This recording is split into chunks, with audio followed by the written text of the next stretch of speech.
साधना के तमाम साधन हैं और संत अलग अलग तरह से साधन करते हैं, अलग अलग तरह से त्याग और तपस्या करते हैं, कठोर साधना करते हैं। ब्रज की धरती पे या भारत की भूमि पर ऐसे महान साधक हैं जो कठोर तपस्या और साधना करते हैं। ऐसे ही संत हमें मिले हैं ब्रज भूमि में यानी वृंदावन के कुंभ में, जो कई वर्षों तक केवल झूले पर ही विश्राम करते हैं, झूले पे ही आराम करते हैं। जब उन्हें नींद लगती है तो उसी पर वो आप विश्राम कर लेते हैं और आराम भी कर लेते हैं, और कई वर्षों से वो उसी झूले पे पालने पर ही जो है अपना जीवन व्यतीत कर रहे हैं। तो ऐसे संत का मैं दर्शन आप सबको करा रहा हूं और आप सबको उनकी बाणी आप तक पहुंचाने की कोशिश कर रहा हूं। तो आइए मिलवा महाराज जी, प्रणाम। जय श्री राम, जय श्री राम, जय श्री राम जी। महाराज जी, मैं ये देख रहा हूँ कि ये झूला बनाया हुआ है पालना सा, और क्या इसी तरह जीवन यापन करते हैं? झूला आप समझो, कुछ भी समझो, हमारा एक साधन है। साधन ऐसा है कि जीवन साथी है, सारथी है, जो हमको ले जा रहा है, उनको पहुँचाने की कोशिश कर रहे हैं। सभी प्राणी अपना अपना एक सारथी रखते हैं। सारथी चाहे तो कहीं भी पहुँचा सकते हैं। सारथी के हाथ में सब है, एक सारथी है, वो इसको चाहे झूला समझो, समझो एक सारथी है। हमारी संस्कृति एक आसन है, इसके ऊपर आक्रमण किया जाए तो हम लोग इसी आसन से रहते हैं। आसन तो सूर्य के समान है, आसन चंद्रमा के समान है, पृथ्वी के समान है, गुरु के समान है, और सभी देवी देवताओं का स्वरूप है एक आसन। देवताओं स्वरूप को मैं धारण करता हूँ, वही साधन समझ करके और जीवन में। तो महाराज जी, तपस्या के तो तमाम साधना के तमाम रास्ते हैं, ये इतना कठोर साधना है? साधना कठोर नहीं है, हमारी संस्कृति ये धरोहर है, और हमने कहा हमारी परंपरा सब चली जाएगी। सबसे जो भी कुछ होता है तपस्या सर्वश्रेष्ठ तपस्या ऐसी है जिससे समझौता नहीं। जीवन में सबसे समझौता हो सकता है, दौलत हो सकता है, शरीर हो सकता है, और तब से समझौता नहीं होता। तब तो संसार को धारण करता, जैसे आकाश को धारण किया है पृथ्वी ने अपने आकाश को भी धारण किया, उसको उठा के रखा। भगवान का नैया ने गोवर्धन उठाया। संसार में सभी ने कुछ ना कुछ अपना धर्म, अपना कर्म पाल के रखा, उठाया। हम भी उसी में कुछ ना कुछ एक अंश हूँ, इसको एक कुछ ना कुछ एक सहारा दिया। एक टेका धर्म, एक टेका स्वरूप मैं भी हूँ जो धर्म को टेका दिया। तो महाराज जी, मैं ये देख रहा हूँ जैसे ये पालना है, इसी पे क्या आराम करना, विश्राम करना होता है? हाँ, इसी विश्राम करना होता है। अच्छा, ओम ब्रह्म सोए मन की भावना दूरी खोए, राति राखे चंद्रमा दिन को राखे, भान धरती माता सदा राखे, काल कटक भागे दूर करेगा भरेगा, भक्ति जनों की रक्षा श्री हनुमान करेंगे। तो हनुमान जी के पास रहता हूँ, वो जहाँ हनुमान जी क्यों साधु संत के तुम रखवारे, जहाँ हनुमान जी होंगे वहीं के पास रहेंगे। क्यों? धर्म हनुमान जी के पास है, तो धर्म की धरोहर साधु संत हैं। जहाँ धरोहर है धर्म की, तो हनुमान जी पहरेदार हैं। उन्हीं का सब कुछ दिया हुआ, जो भी कुछ है हनुमान जी का दिया हुआ है। और जब से हनुमान अयोध्या से आया हूँ, उनको साथ लाया। 92 से मैं अयोध्या गया नहीं। 92 से अयोध्या नहीं गए? हमारे आश्रम में बाबा गुरु रहे भगवान। 92 से अयोध्या क्यों नहीं गए महाराज जी? रामलला की मर्जी है, रामलला को प्रतिज्ञा करके आए, जब तक तुम नहीं विराजोगे मंदिर में।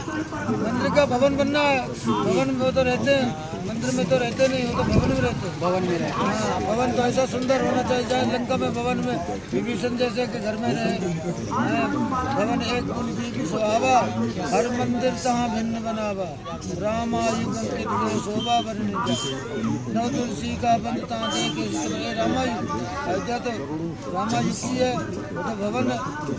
तो महाराज जी, अब मंदिर का जैसे भवन बन रहा महाराज जी राम जी का, तो जाना हुआ अयोध्या? नहीं जाएंगे, हमारा तो राम मंदिर का और राम राज्य साम्राज्य के लिए ही मैं प्रतिज्ञा किया। साम्राज्य अखंड भारत और अयोध्या में राजधानी बनेगी तभी जाएंगे। अयोध्या में राजधानी और अखंड भारत? हाँ, तभी जाएंगे। मतलब पूरे दुनिया की देश की जो राजधानी अयोध्या बननी चाहिए? पूरे देश की राजधानी बनेगी? बनेगी बनेगी बनेगी बनेगी। कैसे बनेगी महाराज जी? दिल्ली है? दिल्ली कैसी है? दिल्ली में है महाराज जी। दिल्ली बनी रहे, दिल्ली भले बिल्ली के पास चली जाए। हमारी सदियों से चक्रवर्ती साम्राज्य अयोध्या नगरी में सूर्यवंशियों का राज्य चला आ रहा। चक्रवर्ती विश्व का कल्याण और विश्व को जीवन दान करते थे। आज हम लोग जीवन अपनी खुशियाँ से जीवन दान करता हूँ, पूरे विश्व के लिए सुख शांति के लिए करता हूँ। सबका सुख शांति सभी जीवों को जल जल थल चल नव जल नाना जय जय चेतन चराचर प्राणी के लिए भजन करता हूँ, भगवान से प्रार्थना करता हूँ हमको जैसा जीवन मिला ऐसा सबको मिले, सबको सुख मिले। क्यों सभी जीना चाहते हैं, मन्नत मृत्यु सबकी है और जीना चाहते सभी। तो अखंड भारत बनेगा और जब राजधानी अयोध्या बनेगी तब जाएंगे? हाँ तभी जाएंगे, वैसे नहीं जाएंगे। ये आपका कठोर संकल्प है? कठोर संकल्प नहीं है, दृढ़ विश्वास है, नहीं जाएंगे, बनेगी बनेगी इसीलिए तो नहीं जा रहा हूँ। अच्छा, राम मंदिर बन गया, हमारे भगवान दास खड़ेसी महाराज इतने सालों खड़े थे, पूरा संसार उनको जानता है। वहाँ नहीं आश्रम नहीं जाते, गुरु महाराज वहाँ हमारे विराज से नहीं जाते। महाराज जी ये कब से बना है? भक्त लोग लाए 30-35 साल से हमारे भगत हैं सब। अच्छा, 30-35 साल से। हाँ, ये खड़े होकर साधना करते हैं। हाँ पहले ये पैर ऐसे पैर बदलते रहते, चलना भी पड़ता है। चलना भी पड़ता है। तो जैसे काम वाम करते हैं, जाते आते हैं तो कैसे जाते हैं? एक पैर चलेंगे, एक पैर रखेंगे, फिर एक पैर उठाएंगे, फिर एक पैर रखेंगे, एक पैर चलना। दोनों पैर एक साथ नहीं रखते हैं? दोनों पैर से तो कोई संसार में चल ही नहीं सकता। दोनों पैर से चलेगा तो उड़ जाएगा, हनुमान बन जाएगा। अच्छा, तो वही प्रक्रिया आप कर रहे हैं, एक पैर रख रहे हैं, एक पैर चल रहे हैं। दोनों पैर जो चलेगा तो दोनों पैर उठाएगा तो गगन चला जाएगा। हनुमान जी ने उठाया तो सूर्य तरफ चलेगा तो सूर्य लोग में जाने की इत्यादि। जी, तो एक पैर रखते हैं, फिर एक पैर वो करते हैं। कैसे साल से महाराज जी हैं? हमारे 92 से 92 से ही ऐसे और ऐसे ही साधना कर रहे हैं। ऐसे ही साधना कर रहे हैं देश के लिए और अपने अखंड भारत के लिए और संस्कृति के लिए। ये हमारा साम्राज्य में, पूरे साम्राज्य में विश्व के कल्याण करने के लिए, विश्व का पालन करने के लिए, विश्व में सुखियाँ देने के लिए ही तैयार। हमारा देश जब सदियों से चक्रवर्ती रहा तो देवताओं को भी शांति देता, सूर्य उदय अर्थ तक किसी प्राणी को कष्ट नहीं होता। आज तो हमारे घर घर में कष्ट है। घर का युद्ध क्यों नहीं खत्म हो रहा?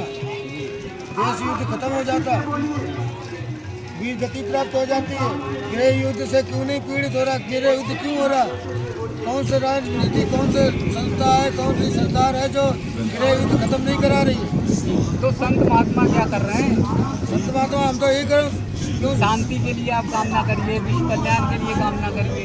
तो इतना कर रहा हूँ कि कभी भोजन पेट भर के नहीं खाता, भोजन पेट भर के नहीं खाते, पानी पे इच्छा भर के नहीं पीता, कभी इच्छा भर के सोता नहीं, कभी इच्छा भर के कोई चीज़ काम करता नहीं। तो वो लोग क्या करें और कितना त्याग करूँगा? ये केवल विश्व कल्याण के लिए करते हैं। अपने सुख के लिए मेरे पास सब रहता, क्यों नहीं खा लेता हूँ? सारा हमारे जो भी होता सब भगत आप ही हमको देते, क्यों नहीं खाता हूँ? आपको क्यों वापस करता हूँ? हमारे लिए आया, मैं संसार को क्यों देता हूँ? मैं भी तगड़ा रह जाऊँ खाए पी के। हमारे क्या दुनिया का माल है? दुनिया का माल है, धरोहर है संसार का। हमारा जितना भाग है, मेरे भाग में संसार का भाग है, इसलिए मेरा जो भी भाग में हमको है वो संसार में जाएगा। जहाँ तक जाएगा, जहाँ तक समुद्र जाएगा, नदी पानी समुद्र जाता, समुद्र कितने किनारे होता है, हम वहाँ तक पहुँचना चाहता है। हमारा धर्म वहाँ तक पहुँचे, हमारा कर्म का फल पूरा संसार ले, विश्व ले, हमारा विश्व के लिए। क्यों? विश्व के कल्याण के लिए तो हाथ ऊपर करते हूँ, सिलेंडर हो जाता हूँ। भाई नाथ में पाई घुसाई, भूतर परे लकुट की नहीं। मेरे संसार में कोई भी नहीं है, मैं तो पड़ गया जमीन पे। क्यों? शरणागत हो गया हूँ। शरणागत को जय तजहि निज नहीं तन्मान, सो नर पावई पाप नहीं बिलो कल्याण। मैं तो शरणागत हूँ, हमारे कोई तो साथ करेगा तो बहुत राजा करे, राज से जाएगा, पूजा करेगा, धनपुत्र से भी जाएगा। इसलिए हम लोग परमार्थ, किसी तरह का स्वार्थ नहीं, ना खाने पीने किसी तरह का स्वार्थ नहीं रखता। क्यों? हमारा विश्व में अपना पानी जाए, हमारा पानी यही भारत में नहीं रहे, भारत का पानी विश्व में जाए, भारत की दृष्टि विश्व में। जो देखेगा तभी तो उसको सोचेगा, तभी तो रक्षा करेगा। कानों से सुन के रक्षा होती है, आंखों से देखने से रक्षा होती है, हाथों से बढ़ने से रक्षा होती है, पैरों की जाने से रक्षा होती है, तरह तरह की रक्षा। हमारे शरीर जो भी अंग है उससे रक्षा करता हूँ। रंजित ने अपना शरीर दे दिया, मैं भी दे दिया। आपने भी अपना शरीर दिया, धर्म के लिए दिया। रंजित ने भी दिया, मैंने भी अपना शरीर धर्म के लिए दिया। जो भी है हाड़ मास चाम है सब उसी के लिए, देश और धर्म के लिए। देश धर्म के लिए नहीं, पूरे देश के लिए, कल्याण के लिए। धर्म तो तरह तरह के धर्म है, सबको धर्म से नहीं लेना कुछ है। हमको तो विश्व को, देश को देना, विश्व को देखना है। सभी जीव एक है, शरीर अलग हो सकता है, आपके कपड़े अलग हो सकते हैं, आपकी आत्मा अलग नहीं हो सकती है। आप शरीर में कितने तरह के कपड़े डाल लें, ऐसे जीव जंतु अलग होते हैं, देखने में अलग है, आत्मा एक होती है।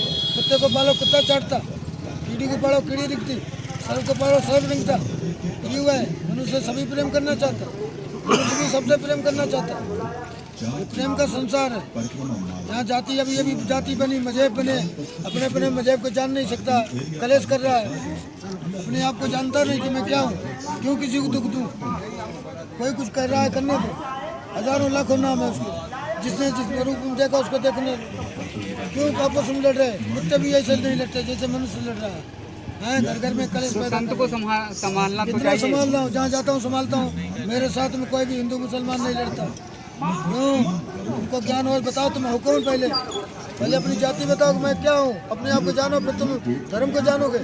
फिर तुम्हारा कौन सा अल्लाह है, पहले अपने को जानो। कौन सा राम है, राम को जानो। कौन सा जिसको मानते गुरु है, गुरु को जानो। कौन सा यीशु है, उसको जब पहचानो तो सही। वो तो सर्वत्र है, तुम देख नहीं रहे, जाति वाले को देख रहे। धर्म की जाति नहीं होती, आत्मा की जाति नहीं होती, आत्मा का कोई स्वरूप नहीं होता। इसलिए मानो कि कोई जाति कोई स्वरूप में एक ही है, प्रेम। सबका हित करो, सबका कल्याण करो, सबको कंधे पे बैठारो और उसको घुमाओ। बैठने वाला है तो बैठो। राम लक्ष्मण जब थे चढ़ रहे तो हनुमान जी कंधों में बैठा लेंगे। क्यों? समृद्ध थे, इतनी पहाड़ी नहीं चढ़ पाते, इतना छोटे छोटे थे। बैठारो, बैठाना किसी धर्म को बैठारो। कन्हैया को भी माता पिता बैठा के लेके गए। तो संसार में सर्वोपरि हमारा देश है। देश क्या, पूरा देश है। सूर्य समझौता नहीं करते, हमको किसी तरह समझौता नहीं करना चाहिए। चंद्रमा किसी समझौता नहीं करते, सबको ही देते। पृथ्वी समझौता नहीं करती है, सबके गुणों को सहन करती शीलता है। साधु संतों को, भक्तों को, हमारे राजा को सहनशीलता रखना चाहिए।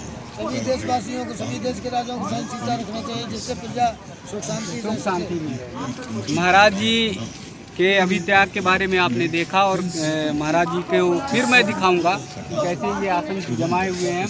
एक पालना है, झूला है, और झूले पर ही महाराज जी हमेशा खड़े रहते हैं। बताते हैं अखंड संकल्प लिया हुआ है।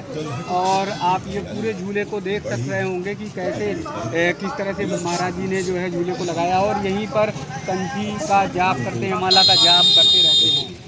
साथ में पैर की ओर मैं दिखाना चाहूँगा। पैर की ओर महाराज जी एक पैर ऊपर और एक पैर नीचे करते हैं, ऊपर नीचे करते हैं। महाराज जी का ये कहना है कि कोई भी इंसान दोनों पैर ऊपर करके नहीं चल सकता है। उसी साधना को कर रहे हैं। अगर दोनों पैर ऊपर होगा इंसान का तो वो फिर जो है उड़ने लगेगा। तो इसलिए महाराज जी एक पैर को ऊपर एक पैर को नीचे, ये कठोर साधना करते हैं। हमारे भारत की परंपरा यही रही है। दधीच ने भी अपने शरीर की हड्डियों को दान दे दिया वज्र के लिए, कि वज्र से असुरों का संहार हो। उसी तरह से महाराज जी कह रहे हैं कि उन्होंने भी लोक कल्याण के लिए, विश्व कल्याण के लिए इतनी कठोर साधना की है। तो दोस्तों, वृंदावन कुंभ में अगर आप आते हैं तो महाराज जी के दर्शन जरूर करिए। महाराज जी की कठोर साधना आप लोग जरूर देखिए कि कैसे महाराज जी साधना कर रहे हैं।